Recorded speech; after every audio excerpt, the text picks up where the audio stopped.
અનુપ ઈડર દેશમાં ધન્ય ધન્ય ટોડલા ગામ, ધન્ય ધન્ય દ્વિજની જાતિને ત્યાં ઉપન્યા ભક્ત અકામ. આ વાત છે વિક્રમ સંવત 2001 એટલે કે ઈસવીસન 1944ની વાતનો સમય છે. આજથી 80 વર્ષ પહેલા. વાતનું સ્થળ છે સ્વામિનારાયણ મંદિર કાલુપુર. કાલુપુર મંદિરમાં સ્વામિનારાયણ મંદિરમાં એક સંત યોગેશ્વરદાસજી બિરાજે છે. રાતના સમયે યોગેશ્વરદાસજી પોતાના આસને આરામ કરે છે અને સવારના 4 વાગતા એટલે કે બ્રહ્મ મુહૂર્તની આસપાસ એમને એક સપનું આવે છે. અને સપનામાં કોણ આવે છે? સપનાની અંદર સદગુરુ ગોપાળાન સ્વામી આવે છે. અને સદગુરુ ગોપાળાન સ્વામી એમનો હાથ પકડીને ઉઠાડે છે. યોગેશ્વરદાસજી, મારે તમને એક કામ સોંપવું છે. ટોરડામાં જ્યાં મારું જન્મસ્થાન છે ત્યાં મારા મંદિરનું નિર્માણ કરો. અને આટલું કહીને ગોપાળાન સ્વામી અદૃશ્ય થઈ જાય છે. પછી તો ઊંઘ આવે છે નહીં. સવાર પડતા જ સ્વામી શ્રી ત્યાંના આચાર્ય શ્રી દેવેન્દ્ર પ્રસાદજી મહારાજ પાસે ગયા અને વિગતવાર વાત જણાવી કે આજે રાત્રે સવારના પોરમાં સદગુરુ ગોપાળાન સ્વામી મારા સપનામાં આવ્યા, મારો હાથ પકડ્યો અને ટોરડામાં જ્યાં એમનું જન્મસ્થાન છે ત્યાં એક શિખરબંધ મંદિરનું નિર્માણ કરવાનું જણાવેલ છે. તો હવે આપની શું આજ્ઞા છે એ મને જણાવો. અને આ આખી વાત સાંભળતા આચાર્ય મહારાજ પણ અચરજ પામ્યા. અચરજ પામવાનું તો શું હોય કે શ્રીજીના અત્યંત નજીક એવા સંત શ્રી સદગુરુ ગોપાળાન સ્વામી નો આદેશ હોય તો મારે આજ્ઞા આપવાની હોય જ. જાઓ તમે તાત્કાલિક અન્ય સંતોને લઈને ટોરડા ગામ જાઓ અને ત્યાંના દરબાર શ્રીને મળજો. સંત શ્રી યોગેશ્વરદાસજી અમદાવાદથી ઈડર તાબાના ટોરડા ગામે આવ્યા. આ વાત છે 80 વર્ષ પહેલાની. આવીને ત્યાંના ઠાકોર દોલતસિંહજીને મળ્યા અને આખી વિગતવાર વાત જણાવી કે મને સ્વામી ગોપાળાન સ્વામી મને સપનામાં આવ્યા અને મારો હાથ પકડીને આ મંદિરનું નિર્માણ કાર્ય આ ટોરડા ગામમાં કરવાનું છે એની જવાબદારી આપી છે અને કહ્યું છે કે ત્યાંના ઠાકોર આપને સહાય કરશે. ઠાકોર દોલતસિંહે આ બધી વાત સાંભળી અને તરત જ તમામ રીતની સહાય કરવાનું, મંદિરને જમીન આપવાનું અને મંદિરની અંદર અન્ય નાણાકીય સગવડનું પણ વચન આપીને સ્વામીશ્રીને આશ્વસ્ત કર્યા. સન 2000 એટલે કે વિક્રમ સંવત 2001ની આ વાત છે.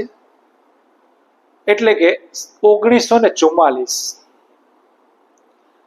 સ્વામીશ્રીએ નક્કી કર્યું કે કેમ નહીં આપણે ટોરડાના ઠાકોર સાહેબના હાથે જ આપણે મંદિરનું ખાતમુહૂર્ત કરીએ તો. અને મંદિરનું ખાતમુહૂર્ત ટોરડાના ઠાકોર શ્રી દોલતસિંહજીના હાથે કરવામાં આવ્યું. ખાતમુહૂર્ત તો થઈ ગયું. સ્વામિનારાયણ સંપ્રદાયનો એક નિયમ છે કે જ્યારે પણ મંદિરનું બાંધકામ કરવાનું હોય, ખાતમુહૂર્ત કરવાનું હોય ત્યારે તે જમીનનો દસ્તાવેજ પહેલા કરી લેવો. આ બધી જ પ્રક્રિયાઓમાંથી પસાર થયા પછી હવે સ્વામીએ વિચાર કર્યો કે આ મંદિર માટેના પથ્થરો આપણે ક્યાંથી લાવીશું.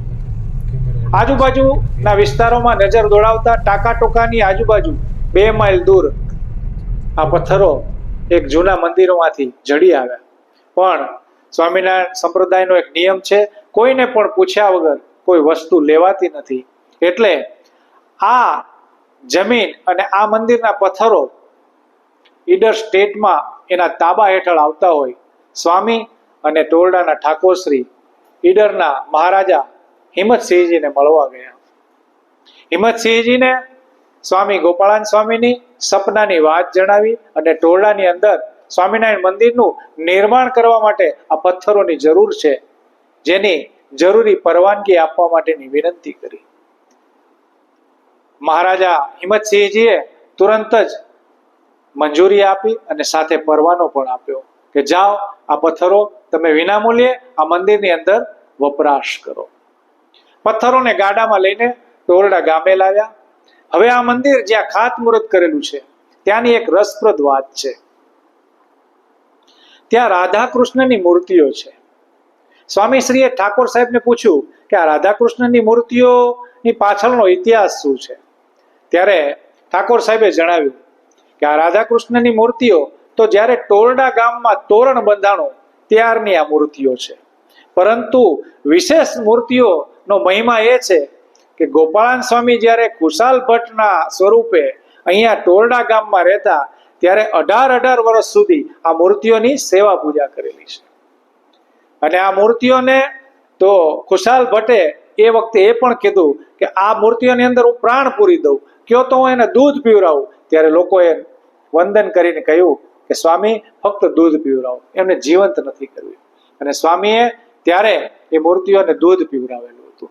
એવી આ મહિમાવાળી, એવી આ પ્રસાદીની મૂર્તિઓ હાલમાં ટોરડાના જે સ્વામિનારાયણ મંદિરમાં છે જ. એ મૂર્તિઓના સ્થાને અત્યારે આપણે શિખરબંધ જે સ્વામિનારાયણ મંદિર ઊભું છે એ જ જગ્યા છે. એ કુવા પાસે આ રાધાકૃષ્ણની મૂર્તિઓ સ્થાપિત કરવામાં આવેલી હતી. મંદિરનું નિર્માણ કાર્ય 2010માં એટલે કે 1953માં પૂર્ણ થયું. ઠાકોર સાહેબ તેમજ સ્વામીશ્રીએ બંને દેશના આચાર્યોને ત્યાં બોલાવ્યા. બાજુમાં જે તેતરિયા વાડી છે ત્યાં કૂવો છે અને કૂવાની આજુબાજુ તંબુઓ અને છાવણી, ઠેઠ ટાંકાટૂંકા ગામની સીમ સુધી તંબુઓ અને છાવણીઓ અને સંતોના ઉતારા એવો ભવ્ય પ્રસંગ અને મંદિરનું ખાતમુહૂર્ત કરી હરિકૃષ્ણ મહારાજની અને ગોપાલલાલજી મહારાજની મૂર્તિનું સ્થાપન કર્યું. આમ આ પ્રસંગ આજથી 80 વર્ષ પહેલા બનેલો. આ મંદિરની પાછળ કાળુપુર મંદિરના સંત શ્રી યોગેશ્વર દાસજી અને એમની સાથેના જે આચાર્ય છે એમની મહેનત રહેલી છે. કેટલો સંઘર્ષ, એનો એક નાનો એવો દાખલો આપું. જ્યારે મંદિરનું નિર્માણ કાર્ય ચાલતું હતું ત્યારે ડુંગરપુરથી મજૂરોને બોલાવવામાં આવેલા, જે સલાટ હતા. હવે એની 2-3 મહિના સુધીની મજૂરીઓ ચડી ગઈ હતી અને આ મજૂરીઓ ચડતા સ્વામી પાસે નાણાં ન હતા. તેમને ઠાકોર સાહેબને વિનંતી કરી, ટોરડાના ઠાકોર સાહેબે અગાઉ જમીન અને ઘણી નાણાકીય સહાય કરી હતી. તેમ છતાં પણ ઠાકોર સાહેબે તરત જ ગામ લોકોને આખી વાત કરી અને ગામના આજુબાજુના લોકો, ટોરડા અને બાજુના ગામ પહાડાના લોકોએ સવારે આવીને શ્રાવણવદી એકમને દિવસે સવારે આવીને તમામ ફાળો આપીને આ 2 મહિનાની જે મજૂરી હતી, જે એમનો પગાર હતો મજૂરોનો, એ ચૂકવતો કર્યો. આમ સદગુરુ ગોપાળાન સ્વામીના આશીર્વાદથી, શ્રીજી મહારાજની દ્રષ્ટિથી, ઠાકોર સાહેબની મહેનતથી અને સ્વામી શ્રી યોગેશ્વરદાસજીની મહેનતથી આ મંદિરનું ભવ્ય નિર્માણ કામ 80 વર્ષ પહેલા થયેલું. હાલમાં આ મંદિરમાં મહંત તરીકે કૃષ્ણપ્રિયદાસજી બિરાજે છે. એ પણ ઘણી મહેનતથી આ મંદિરને સાચવે છે, આ મંદિરની સેવા કરે છે. તો આવા જ રોચક વિડીયો જોવા માટે અમારી આ ચેનલના એપિસોડને જોતા રહેજો. હવે પછીનો જે ભાગ 2 આવશે એની અંદર જ્યારે મંદિરની અંદર નિર્માણ કાર્ય થયું, મંદિરની પ્રતિષ્ઠા વિધિ થઈ, ત્યારે શું ચમત્કારો એટલે કે પરચાઓ થયેલા, ગોપાળાન સ્વામી અને શ્રીજી મહારાજે કેવા પરચાઓ અને ચમત્કારો કરેલા, એની વાત વધુ આવતા વિડીયોમાં જે પ્રકરણ 2 આવશે એની અંદર હું આપને કરીશ. અમારો આ વિડીયો આપને ગમ્યો હોય તો એને લાઈક કરશો, વધુમાં વધુ શેર કરશો અને સબસ્ક્રાઇબ કરશો. વધુ આવતા વિડીયો સુધી કલ્પેશ ગઢવીના જાજા હેતથી જય સ્વામી નારાયણ.